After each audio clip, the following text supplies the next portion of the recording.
And throughout Texas, you talked about how we are in flash flood alley, as is the Texas Hill Country, but they are the heart of it. Why is that? Well, they really are. There's several factors that play into this, and I want you to take a look at this map right here. And flash flood alley does extend from North Texas, DFW, down to Waco, Austin, San Antonio, then down to the greater Laredo, Del Rio area. But the heart of it is, as Cynthia just mentioned, the heart of flash flood alley, unfortunately, is right there in the hill country, and that's between the Balcones escarpment and the coastal plain. And the dramatic change in the elevation in that location creates the perfect conditions for flash flooding. We have the perfect conditions all along this area that I have there shaded in red, but it's really at its peak down there in the hill country. So let me walk you through a couple of things. And why exactly is it so bad down there in the hill country? Well, you think of it this way.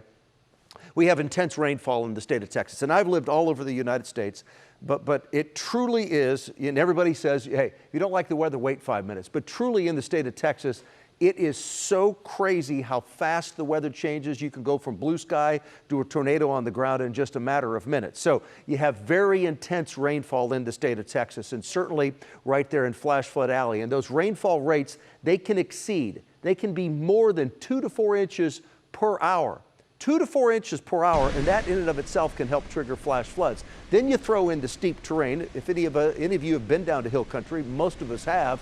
If you've been down there, you've seen the terrain. So that torrential rain runs downhill extremely fast and overwhelms the creeks, the rivers, the streams very quickly. Then you throw in the thin, rocky soil types in the area. It's sandy, clay, and loam. This terrain doesn't absorb rain very well, and it leads to very fast runoff. Unfortunately, it's just a perfect situation for this type of flooding, and unfortunately, that's what happened on the early morning hours of July 4. Outside right now, we have mostly clear skies. The little bit of rain that we had scattered about today, that has come to an end.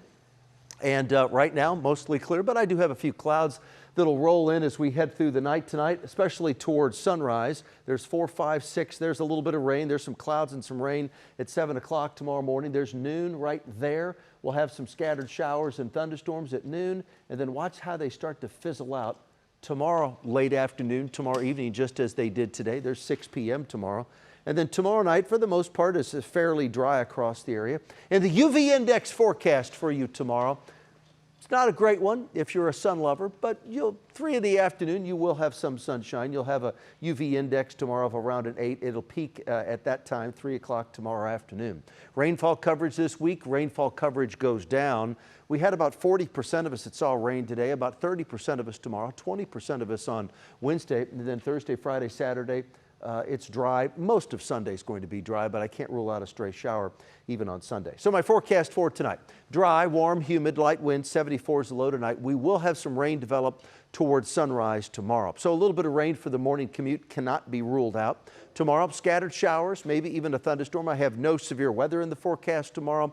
I don't have any flooding in my forecast tomorrow, but some brief heavy downpours can't be ruled out. 70% of us don't see a drop of rain, 30% of us will, and 100% of us tomorrow will experience a warm, humid day with a high tomorrow right around the 90-degree mark. There's the next 14 days.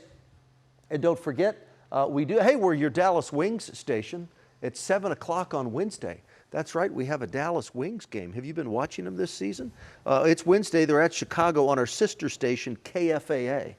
We dry out as the week moves along. It'll be a hot weekend, 96 on Saturday, mid-90s on Sunday with a stray shower, 94 on Monday, then the final 7 of the 14 days. There we are. I have some 93s, 95s, 96, a 97, and a 98. And the final, that day 13 and 14 on my 14-day forecast will be close to 100, but we haven't hit triple digits yet this year. That's just odd. The average first triple-digit day is July 1. We haven't done it, so we're past the average. This is amazing. It really has been, and on the 4th of July, we hit 91 degrees. No. So that's the coolest 4th of July we had in 4 years, which I think we hit 89 4 years ago on July 4th. Then you have to go back like 16 or 17 years when we had another a high temp on the 4th of July, like 88 or 89. So it's always hot on the 4th of July, and this one just wasn't bad at all.